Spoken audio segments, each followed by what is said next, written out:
Hey, DJ. I was going to put on a Michael Myers mask and come in and scare you, but I knew you're too smart for that, so I just thought I'd forego all that bullshit. Yeah. Did you hear something? Nope. We're a couple of guys who like to watch movies, cinema nerds who made it our duty to make a show where we break down, discuss, and review. We're the men who watch movies. Hello, everyone, and welcome to another episode of the Men Who Watch Movies. Yeah, we're still doing this. Yep. My name is Alec. And my name's DJ the Movie Man Wagner, also known as the COE of the Men Who Watch Movies. And I'm the chairman of I'm the chairman of movies. And also with me is the vice president of the Men Who Watch Movies. Yeah, and we're going to have another great episode for you today. A very special episode. We talked about the much unliked new Halloween movie, Halloween Ends. Halloween Kills. Or Halloween Ends, I'm not sure. Yeah, Halloween Ends. It's so hard to keep track of them. Yeah. There's so many Halloween movies. It's hard to keep track with all the that last one was Halloween stuff. Kills. Yes. This one, it just got shit on critically by audience members. Pretty much. And critics, and we're here to talk about it. We have some stuff to say that might surprise you. But first, before we get into Halloween, we got a little movie news for you. This weekend movie news. Cue that intro. Woo!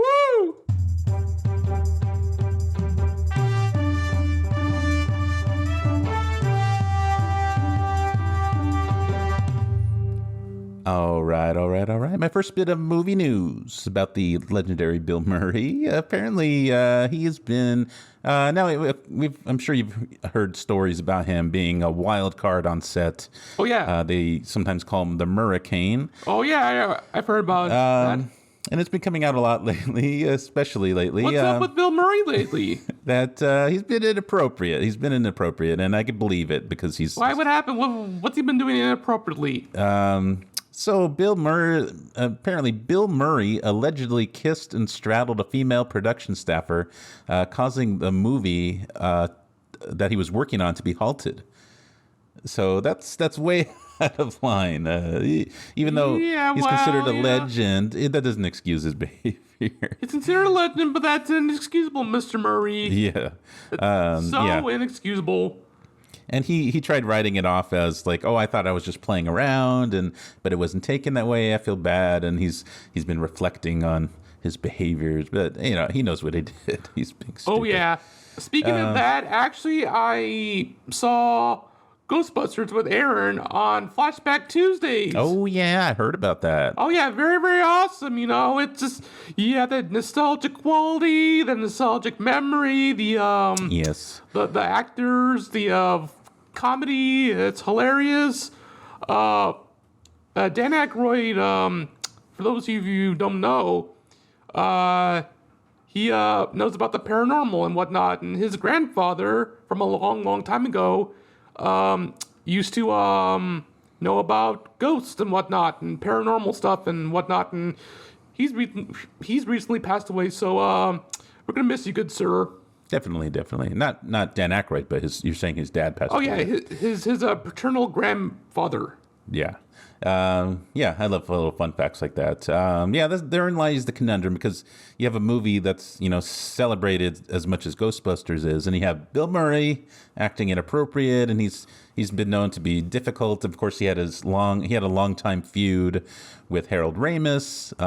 Supposedly they made up. Rest in peace, good sir. Yeah, right. Rest in Definitely. peace, good sir, Harold Ramis. Supposedly they made up before he passed away, but after Groundhog Day, they didn't work together anymore, and it's all because of Bill Murray and his difficult behavior. But there's the point where you got to separate the real life person from the movies, and you just got to enjoy the movies for what they are. Exactly. Anyway, moving on. I remember we talked about this before, but the Naked Gun remake, it looks like it's a go. They're going to make it with Liam Neeson.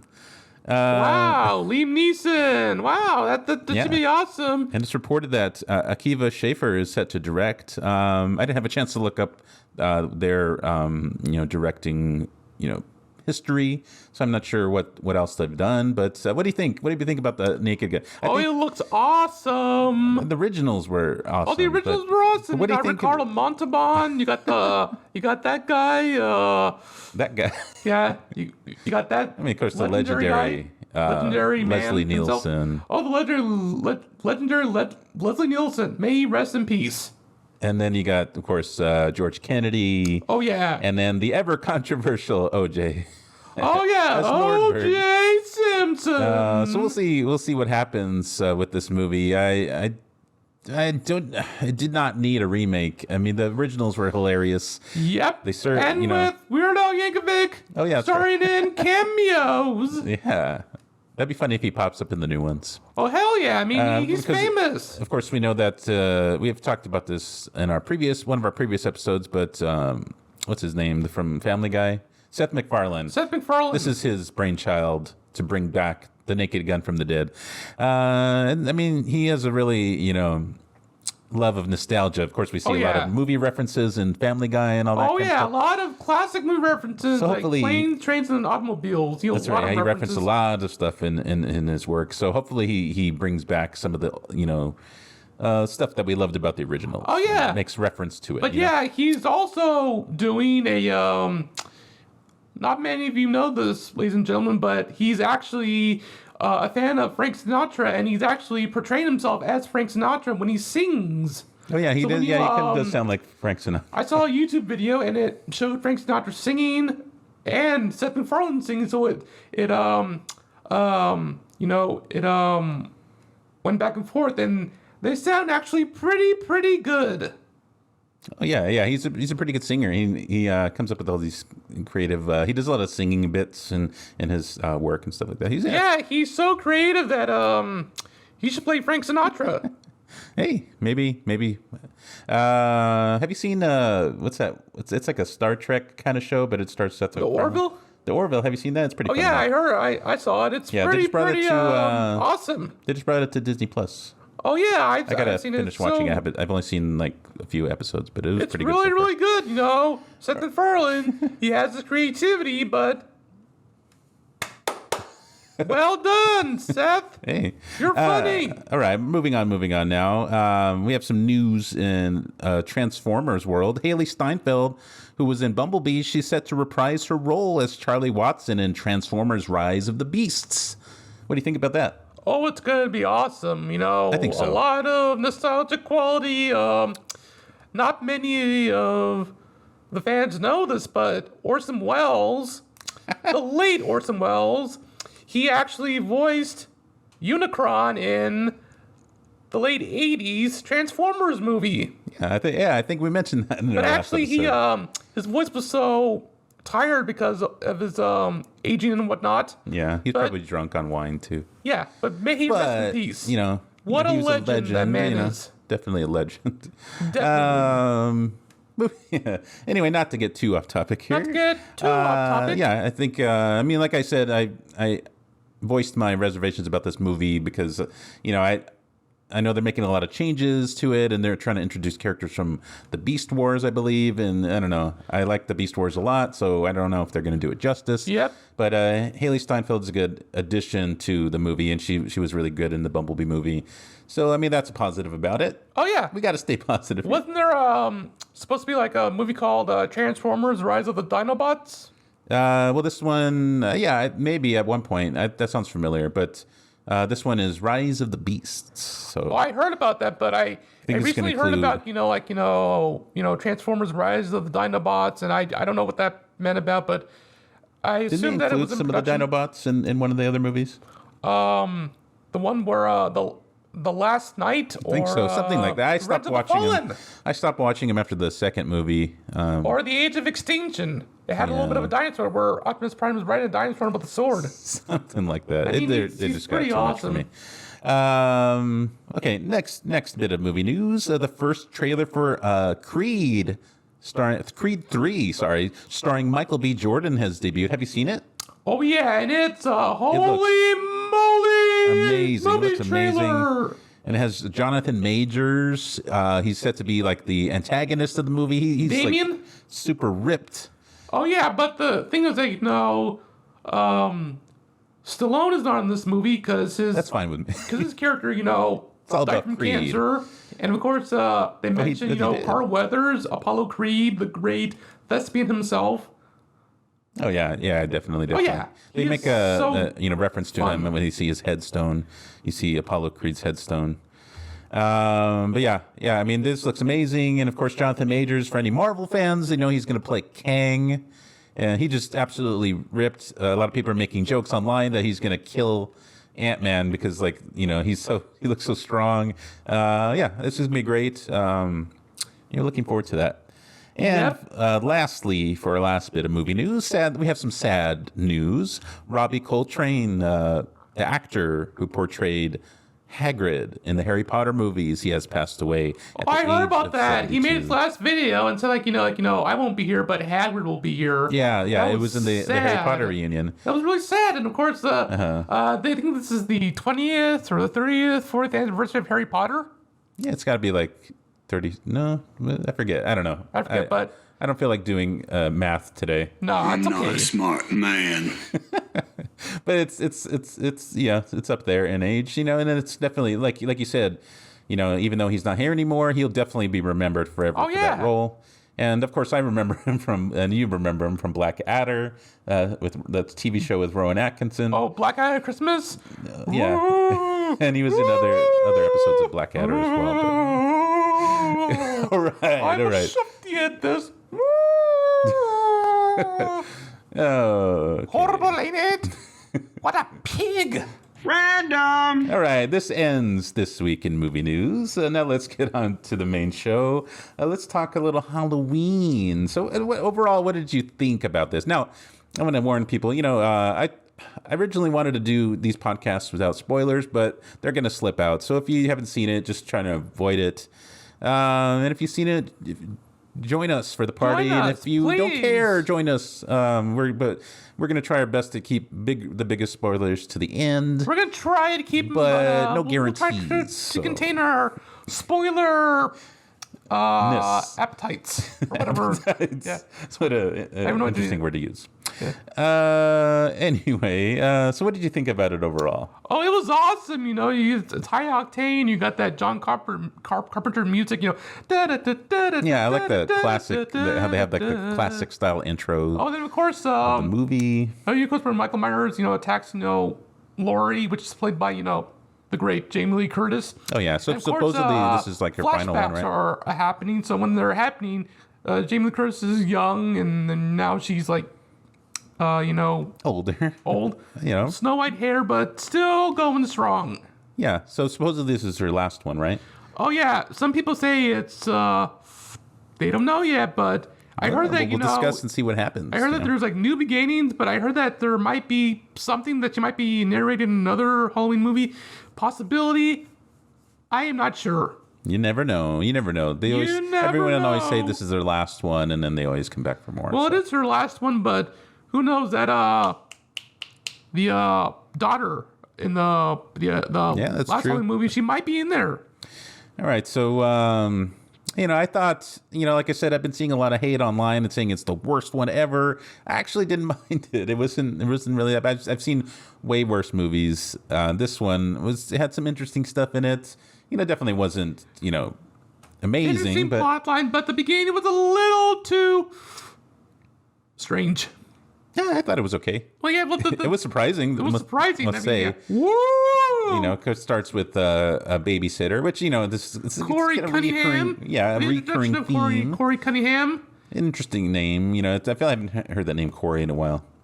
Anyway, it's getting a recurring theme with the babysitter kind of thing, and we see his character evolve throughout the story. A lot of people complained that we see too much of Corey's character and not enough of Michael Myers. But I thought it was interesting. I feel like they should have done a little more with him, which we'll get into in a bit. But actually didn't mind him. I think he did a good job showing his evolution throughout the movie. Yep, from his good side, from his dark side, from his super, super, super dark side. Yeah. He especially that point at the end where he wields the red lightsaber. That was great. No, I was joking. Oh, the kitchen knife or the machete or whatever I'm just playing. Called. I'm making a little Star Wars joke here. But yeah, I didn't see an issue with saving Michael Myers.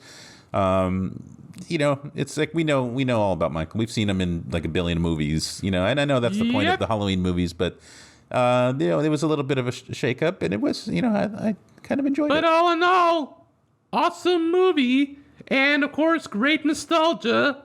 I especially like the fact where Michael Myers is fighting with Laurie, of course, and of course it goes back to the flashbacks. And yeah, that was cool. That was so interesting. The comparison between the two, from the beginning to the end. Fantastic. Halloween ends, that is. We do get some great kills in this movie too. Oh yeah, like super kills or like super savage kills. I mean, like savage, like, yeah, that definitely like the bloodiest kills. Oh ever, yeah, there was some really gruesome ones in there. Oh, gnarly!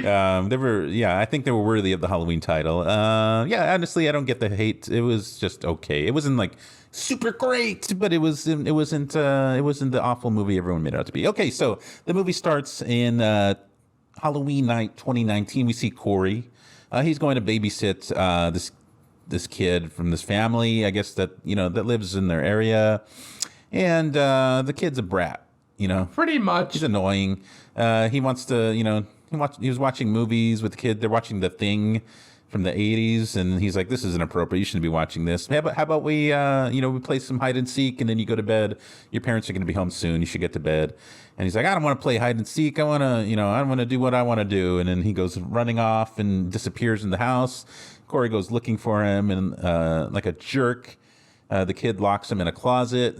Corey I don't know if he has like, trouble with claustrophobia or something. But he gets freaked out, and he starts trying to break down the door. And spoiler alert, he gets surprised. And we get this like surprise moment where Corey kicks open the door. The kid's in the way. And the kid gets flung over the railing. I guess they're like a couple floors up.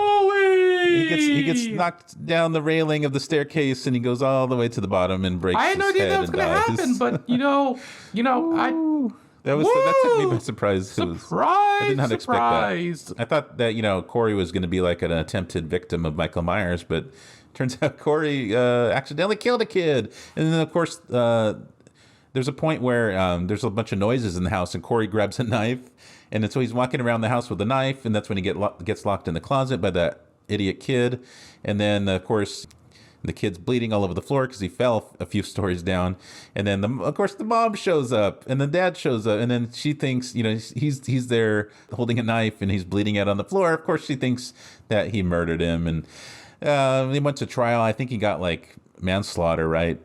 Pretty much. And so everyone has their own opinion. Some people think that it was just an accident, which it was. Thing in there. I mean, I don't know why, but it's like pretty mysterious for Corey. But yeah, and then there's other people who think that he's a straight up murderer, and so he's stigmatized in the community. He's looked at like a freak. He has a very like overly attached mom who's like trying to shelter him from all this stuff, and it gets weird we'll talk about that later. Yeah. But yeah, I don't know. That was an interesting beginning to the movie. I thought that was pretty interesting. But all in all, I mean, Jamie Lee Curtis's last movie, it's a high octane movie. It's like a magnum opus for Jamie Lee Curtis, the last Jamie Curtis movie. Oh, definitely, yeah. That is correct. Anyway, so then we get on. We finally see Laurie Strode played blah blah blah blah. Played by Jamie Lee Curtis. Do you understand the words that are coming out of my mouth? Yes, played by exactly what you said. Played by Jamie Lee Curtis. She's recapping the last couple of movies, which is good because I had totally forgot about what happened. Kind of, she's basically writing like a memoir, right? Mystery. She's writing like a book, right? about her about life Michael and, Myers and her about the encounters, mysteries of Haddonville, Yeah. Illinois. Yeah, and so it's kind of acts as like, narration for the movie. She's talking about what happened and how she fought Michael Myers and all that stuff. So it's got a little bit of backstory there, And later on, we see Corey. He's going to his job at the auto repair shop, and he's late, but he gets there, and then his boss shows him this old beat up motorcycle that he's gifting him. I guess they got it from somewhere, and he's saying he can have it, and so he can fix it up. It's like a fixer up or whatnot. He goes to buy some chocolate milk at the what do you call it? It's like a convenience store. Well, pretty much a convenience store, and of course, when the bullies are bullying him, he squeezes the bottle, and the part of the glass just goes in his hand. Yeah. So like, there's like these high school kids that show up. They want him to buy them some beer. Of course, he says no, and then they're like, "Hey, aren't you that freak that killed that kid? You're a pedophile." And then they start like hassling him, and eventually, like he gets so upset that he shatters the chocolate milk bottle in his hand. It's made out of glass, like you said, and then he cuts his hand pretty deep. And then the kids are all mad that they got chocolate milk all over them, so they start beating him up and whatnot. And then Lori shows up, and she starts chewing out the kids, like, "Hey, what the fuck you doing? Get off of him!" She's So of course there's a scene where she got a knife, and of course they popped out the tire. That was like. Yeah, because they're jerks. They're like the cliche bully kids. The seniors of Hattonville. Yeah. And so I thought that was funny that they slashed their tires and whatnot. Anyway, Lori takes Corey to the hospital, and then so she has kind of other intentions with that too. I mean, of course, they got to get his hands stitched up, but her granddaughter works there. And so, what's her name? Oh, Allison. Yeah, so Allison works there. It's her granddaughter. Of course, Allison's mom and dad died in one of the previous movies. Was it in Halloween Kills that they died or something? Something like that. Or was it the first? Or was it the first of this trilogy? I can't remember. Anyway, so she's taking care of Allison now, and so she takes Corey because she knows that Allison works as a nurse, at this hospital, and so she tries to kind of make like a love connection there and stuff like that. Because I mean, pretty much, it's mysterious until something happens. Yeah. Also, and it does. Allison's trying to, get Corey to go on a date with her. And then he has reservations because, he has like all this baggage that he has to deal with. And, he doesn't want to do it. It would benefit for her. He doesn't want her to get involved with him. She texts him about this costume party that she wants to go to. Of course, evidently he wore a scarecrow mask, and of course the mom's there, and she makes a big scene. Yeah. Oh yeah. So we'll get we'll get into all that. But stuff like that. But he's don't worry, guys. He's like sitting at dinner with his parents, and he's texting her, and he's like, "Oh, I can't go to the party. I don't have a costume." She's like, "Don't worry about that. I got that taken care of." And then the mom's like, "Who are you talking to?" Because she's very protective of him.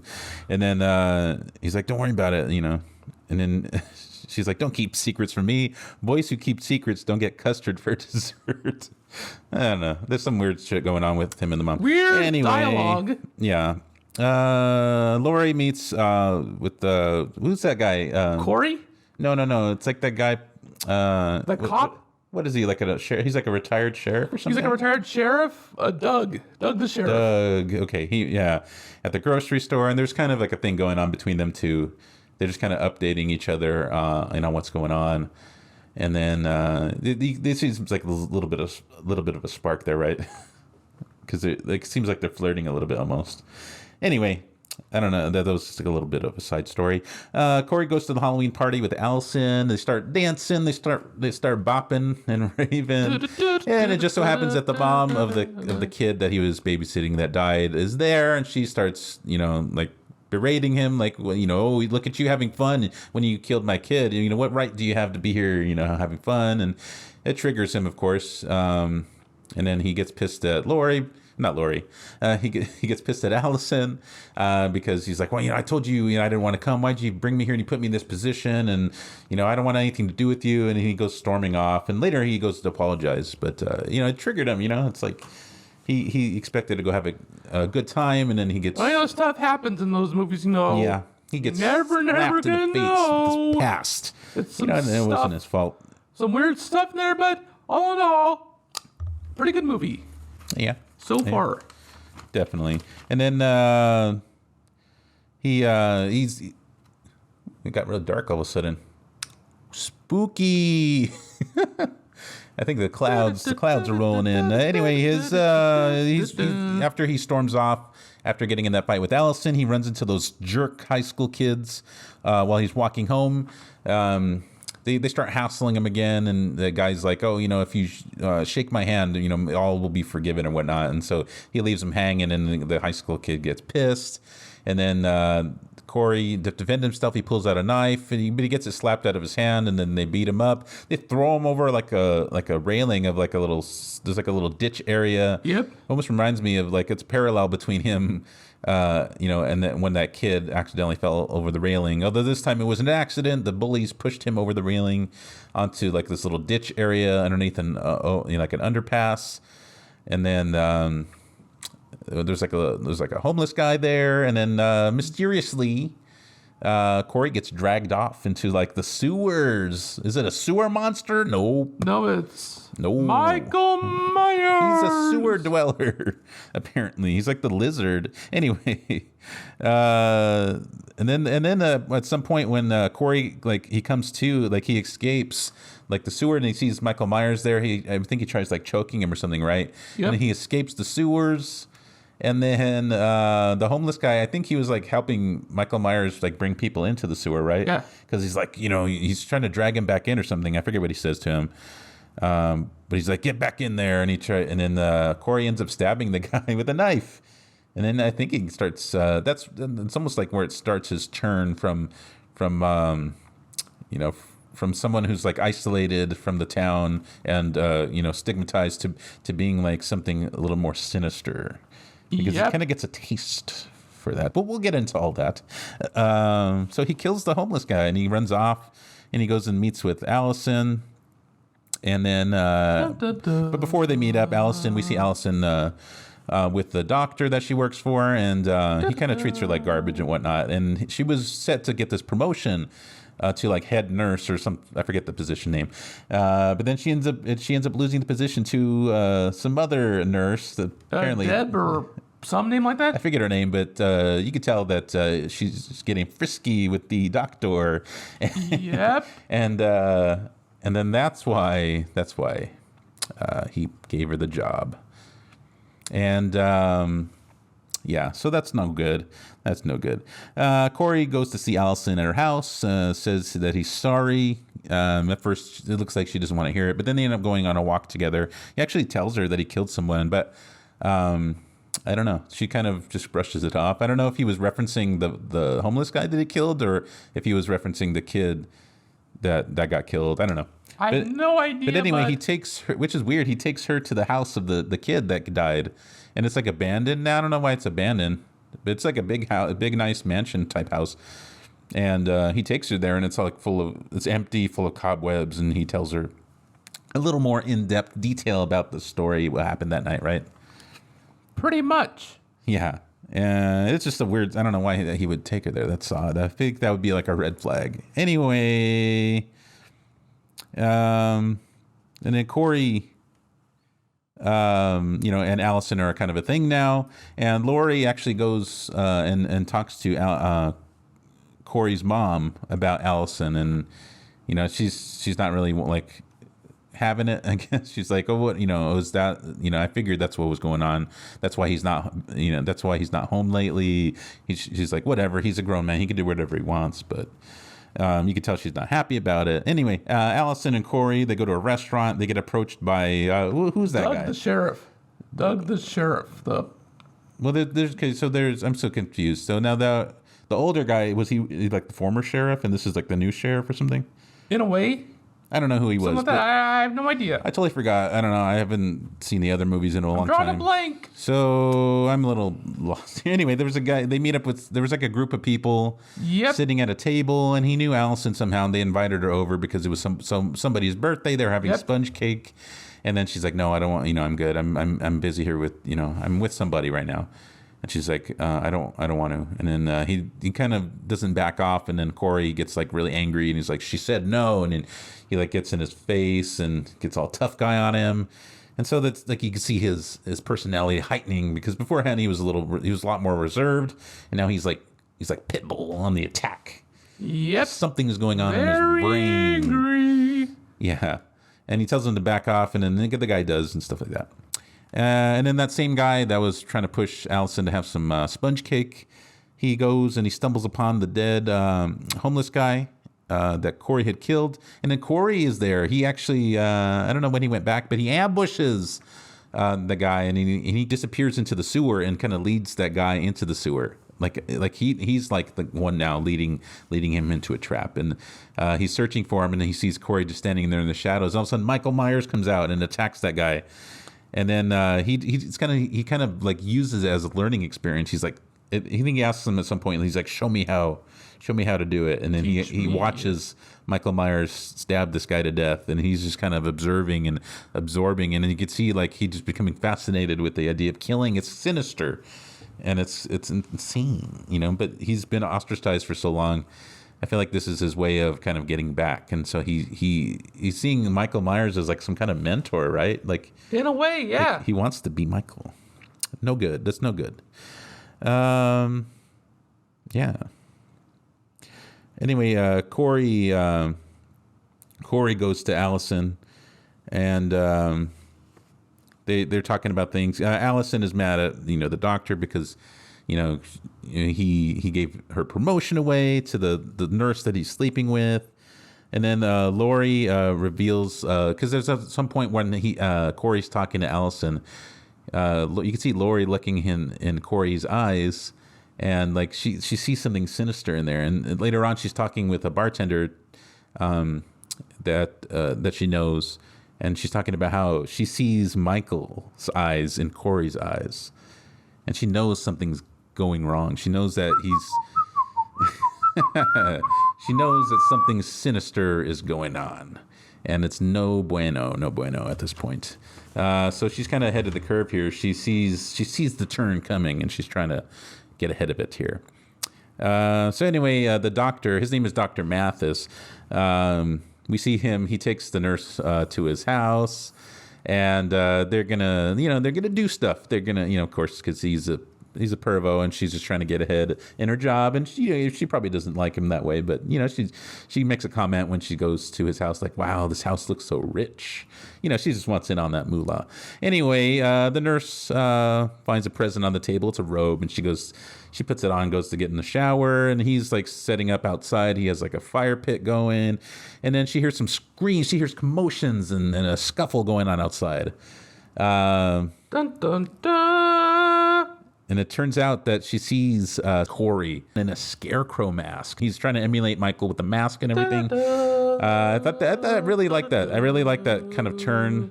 You could see how he would make that kind of leap, because he was already like, shunned in the community, and now this is kind of his revenge, especially since he really likes Allison. Of course, people, I watch murder mystery shows all the time, like real life, like crime stuff, and like Cold Case. People murdered for similar reasons. They fall in love, and then they see someone that's wronged the person that they like, and then they go and murder him. And so it was easy to make that connection. It felt real, And so anyway, Corey's stabbing Dr. Mathis, and she runs inside and then gets snagged by Michael. That was pretty epic death. Like he ends up like grabbing her by the neck and then pinning her to the wall with his knife. She stays there. And then like you could really see like he's just absorbing all this and like trying to emulate Michael in every way. And it's just like he's fully turned to the dark side at this point, pretty much. It's like Michael Myers is Palpatine, and then Corey is Darth Vader. Yep, there's a little good in there, but it's been taken away by the dark side. So afterwards, Corey meets up with Allison at the radio station. They're sitting by on the roof by the radio tower, and then throughout the movie we've been hearing like the DJ talking on the radio. Not you, but the radio disc jockey talking. The afro. He's talking on the radio. We hear him throughout the movie, and then finally we see that radio station. Apparently, Corey went there because he said like the radio tower was like a beacon of hope for him. It was like a little symbol of things getting better. He says, and he says to Allison that he wants to get away from this town. He's done with the town. He just wants to move on and start a new life. And then Corey does a little stupid daredevil move. He jumps down from the radio building. Allison's worried. She thinks that he was trying to jump to his death or something, but he ends up jumping onto a lower ledge. He jumps down to the parking lot, and he kind of falls on his butt, but he's not hurt. And then the radio station, the DJ, he comes out and he's like, "Well, what are you guys doing on here? Stop messing around. You need to leave. This is private property." And then of course Corey, he doesn't take it lightly. He takes it personally, and of course, and he kind of holds a little bit of grudge with this radio DJ. And then later he's talking with Allison. She agrees, it's time to leave Haddonfield. And then later on, Corey gets confronted by his mom because she realizes that he's trying to leave. And so she's trying to take you away from me. And then she's like, you know what? Go ahead, leave. I don't care. And then she like kisses him on the lips. Like, what the fuck's going on there? I don't know. There's some weird shit going on. Yep. There's some weird stuff going on. Yeah. What? Yeah, I don't know. That was weird. I don't know what they're trying to say with that. Yeah. Anyway, Lori confronts Allison about Corey because she, like I've been saying, she sees the dark side in him. And of course, Allison's not having it. She's in love with him, and she doesn't know all the stuff that he's up to and the dark path that he's going down. And then Allison like throws it back in Lori's face. She's like, you know what? Last time I trusted you, and my friends and my parents are dead. And she it's like a little bit of a Spider-Man moment where how Peter Parker I got a vibe from that. Was throwing stuff in Uncle Ben's face, but then turns out Uncle Ben was right. Yep. And then in this case, Lori is right. It's this guy's going down a dark path, and it's not good for her to get in a relationship with him. So anyway, she's going to do what she's going to do. She has to figure it out for herself, apparently. And then later on, we see those annoying high schoolers. They got their car keyed or scratched, and it says like "Psycho" on it, right? Yep. And then it was they figure they see it was Corey. He's sitting nearby on his motorcycle, and he takes off. He's like, "You're dead!" And they go and chase him in their car, and then he leads them to the auto body shop where he works. And then at first they're planning, because they don't see him, they don't see Corey around anywhere, but they see his bike, so they're planning to drag it with their car and destroy it. And then the guy sitting in the car, at some point they go, like the lead bully dude, he's like, "Hey, why aren't you driving the car? I told you to drag it." And then he goes to him and he sees he's stabbed through the eye. He's dead. And that's when they know shit's gone down. And then Corey's on the attack.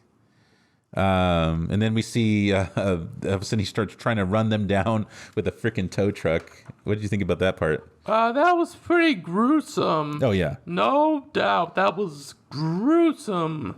And then so he plows into this girl named Margot. She's like trying to climb up a chain link fence, and he like freaking slams into her. The chain link fence falls down. Very savage. She's still alive, but she's like pinned underneath the chain link fence. And then he beats another kid in the head with a wrench. They don't show it, but she's just right before she's about to get hit with it. Keep a little bit of the suspense. Oh, and then the lead bully, he goes to get the owner of the auto body shop. He comes out with a gun, and then freaking I don't know, something happened, and then the lead bully ends up shooting the auto body guy in the head by accident, like an idiot. And then this is kind of an epic kill. The lead bully dude. Not Michael Myers. Corey gets a torch, right? And he burns his face off until he's dead. And then the other one that's pinned underneath the chain link fence, he face stomps her to death, and he was pretty brutal. Like at this point, he's just full on snapped. Like he's gone full Michael Myers on everybody. Yep. What'd you think about this whole scene? I thought it was crazy. Epic. Pretty epic. It was graphic, definitely, which is what you would expect from a movie like this. Definitely not for kids. Not like our last movie. Definitely not for kids. And then he goes to get revenge on the rest of the people that wronged him. He kills his mom, and then he goes and he kills the poor radio DJ. He was just trying to, live his life and do his job. And then he actually he goes in and kills the receptionist first, and then he breaks his jaw and he cuts his tongue off. It's just crazy, man. Yeah. Wow. Wow, that was a gruesome movie. Yeah. Laurie tries to call Allison to come home because she knows that some bad stuff's going down, right? And then there's like a little bit of a suicide fake out because she's like, Laurie's holding the gun to her head. But then, I don't know, she knew that like Michael Myers was going to show up. Not Michael Myers. I think she knew that Corey was going to show up, right? Because he's going on a killing path. So she shot the pumpkin instead. And of course, when the door is open, she surprises him. Yeah, she's like, you really thought I was going to kill myself? And then so she goes on the attack. And she actually shoots Corey like a few times in the torso. And he's like down on the ground. He drops his knife. She's like, you want to kill me? Kill me then. And then Corey's like, pretty epic. Yeah, and then Corey is like, well, you know what? If I can't have Allison, then no one can. And then he goes and stabs himself in the neck. Like, what the heck? And then in a little bit of a a similar fate as Corey had when, remember, he was holding the knife and the mom thought that he killed her son. In a similar fashion, Corey stabs himself in the neck with a knife, and then Laurie pulls the knife out of his neck, and of course, who shows up? Allison shows up through the door with Corey bleeding out on the floor, and then Laurie holding the knife, and she's like, "What the? You killed him? What the fuck?" And then Laurie's in distress because now Allison thinks that Laurie's a monster, and then all this crazy stuff, man. It's a lot of twists and turns in this movie, A lot of twists and turns, a lot of mysteries. Yeah. Pretty much a Hitchcockian film, no doubt. Yeah, A kind little of. different. But yeah. But he's not dead yet. Corey's not dead quite yet. And then Allison leaves because she's upset. And then Michael Myers shows up for his mask. He comes back because he's got robbed. So he steals back the mask from Corey. He actually ends up snapping. Spoiler alert. He snaps Corey's neck, and he's dead. Which I thought, I was kind of sad that Corey died because I was hoping he would become the new Michael Myers. But oh well. Oh, well. And then there's this epic fight scene between Laurie and Michael. It's like the match that we've been waiting to see. Supposedly this is supposed to be the final movie for. What are you doing? Oh, that's the Halloween theme. I see. But yeah. So where was I at? I lost my track. Anyway, so he gets in this epic fight with Laurie Strode, and then they're just like back and forth the whole time. Yeah, and that's when the flashbacks happen from the first movie. The second movie. She ends up stabbing him, and then he gets her pinned down and almost shoves her hand in a freaking what do you call it? Garbage disposal, and then she tries to stab him with a knitting knife, and then he stabs her in the ear with the knitting knife, and then finally she gets the upper hand. She gets a knife and stabs him in the hand, right? And she pins him. She pins him to the cutting board on the kitchen table. She gets like a frying pan and hammers in the knife to make sure he's stuck there. And then she slits his throat. And there's a point where Michael Myers grabs Laurie by the neck, choking the life out of her. And this is the end for Laurie Strode. Or is it? Spoiler alert, she survives. She survives. I'm full of energy right now. Anyway, this is so exciting. Okay, so she survives because Allison comes to help her, right? Allison's back. So it turns out she must have figured out that it was Corey that was killing some of these people, and now she's back to help her grandma. And so they're double teaming him, and then they're letting him bleed out on the table, and they even slit his wrist to make sure he bleeds out. And not only that, after he's supposedly dead, they get all the town together. They strap him up on top of the car like he's a Christmas tree, and they drive him to the auto body shop. I believe it's the auto body shop, right? Yep. And then in like a public procession of execution, they put him in like some kind of grinding machine, and then they shred his body up to make sure that he's done for good. That is the end of Michael Myers. Or is it? I don't know. They didn't have any. I don't know if they had any end credit scenes. I didn't stay after the credits, but I'm assuming there's going to be more. I'm assuming. That's why I was hoping Corey was going to be alive, because I thought they could make him the new Michael Myers, or he'd be the new threat to the town. He would have been the perfect one to carry on the legacy, but I guess not. So we'll see what they have planned for the future. I know they're going to make more of these fucking movies. They always say this is the last one, and it's never the last one. Anyway, yeah. And so Halloween truly ended. Yep. Michael's dead. And Laurie survived. Everyone thought Laurie was going to die. Spoiler alert. But then, of course, at the end of the movie, it has that nostalgic song, Seasons Don't Fear the Reaper. Oh, yeah, and it ends with Blue Oyster Cult. A little bit of BOC. So overall, what would you rate this movie? I rate this a high rental. But out of 10, like, what would you rate it 10?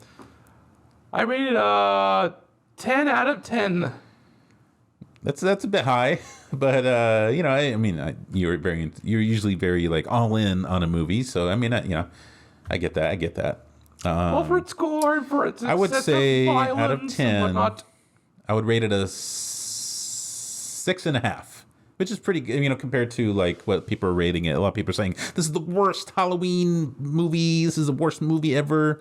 I give it its fair share, and then it's like, I'm not a huge fan of like the Halloween series in general. The first one's great, very good, but no doubt. I think it did a good job. I think it did a good job of concluding. It wasn't as bad as people made it out to be. I think Halloween Kills was a lot cringier than this movie. I feel like this had some good potential. I wish they kept Corey alive to be like to continue the legacy of Michael Myers. That would have been cool to see, like, he was alive at the end. Like, had Michael not, crushed his head in, or snapped his neck. Pretty. That would have been cool to see, like, he's still breathing after his neck got slit. They take him to the hospital and they lock him up, and then, he has potential to get out next Halloween. Yep. So that would have been cool, but oh well. I don't know what they have Who planned. knows what movie Jamie Lee Curtis might make? Yeah, give it a 6.5 out of 10. Who knows? Yeah. It's a mystery. But yeah, I did not hate it as much as a lot of people did. It was all right. Not to get too off topic, but I did actually see the Black Adam trailer, and it turns out this is a confirmation. Viola Davis is reprising her role as Amanda Waller. Ooh. So this is definitely connected to the DCEU. Yeah, so it's Justice League of Association, so it's like... I've seen some spoilers online about cameos, so I'm not going to reveal them here because I don't want to spoil it for anybody. But bald Dwayne Johnson. Yeah. So and of course it has Pierce Brosnan. A lot of people are saying that... now we're getting off topic. Now we're done talking about Halloween. But yeah, a lot of people are saying that DC is on an upturn. They're turning the tide, and they're going to become great, like they once should. Yeah, and they once were. Yeah, didn't Black Adam have hair in the comics? Because Yeah, but Dwayne Johnson is bald. Yeah, so it's like And I think it would look ridiculous that they put a wig on him. I think he looks fine. Yeah, he looks fine. So I'm hoping this movie turns out to be good. It's getting a lot of negative reviews so far by critics on Rotten Tomatoes, and I don't know. I'm just going to wait to see when it comes out to form my own opinion, like everyone should. Same thing with this movie. Halloween Ends. Form your own opinion. But however, these are but merely my and your opinions. The reviews of Clerks 3 were not as well received for the movie critics, but I liked it indefinitely. I want to see that still. It's available to buy now, but I want to finish off our Halloween series, which concludes next week with our Halloween Spectacular. So we're going to have some great stuff for you for that. So check that out next week. Check it out. We'll get that out to you before, hopefully a couple of days before Halloween. And then, it's going to be great. And then we can continue on with doing other movies. But I want to sit in the spooky season and enjoy it while it's here. I had a fun time on this episode. How about you? Oh, I had a really, really fun time. And we're going to have another fun time next week. So another fun time next week. So make sure to like, subscribe. And then, of course, we're going to talk about Gross Point Blank with John Cusack. Well, not next week. We're going to finish off with a Halloween movie. Oh, yeah, that's right. We're going to finish up with the Halloween season, so... Yeah, but maybe we could talk about that in a next episode after Halloween. Anyway, so check us out on Twitter, @MenWatchMovies. Also and check out my Instagram. channel, Movie Man Behind the Scenes. Subscribe. And then we're also on Instagram @MenWatchingMovies. We're available on YouTube as a video podcast, also on Spotify, Apple Podcasts, Google Podcasts. We are hoping that this video goes super, super, super viral, if you know what I mean. That's not happening. But, I appreciate any viewers that we get. Thank you for watching. Thank you for listening, whatever you're doing. My name is Alec. And my name's DJ the Movie Man Wagner, also known as the COE, the Chairman of Entertainment of the Men Who Watch Movies, and of course, the Vice President himself. I made it! Alec Castrojone of the Men Who Watch Movies. Thank you, and we hope you join us again.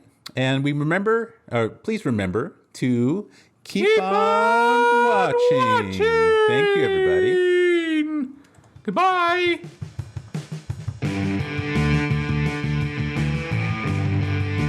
Woo-hoo! Ow!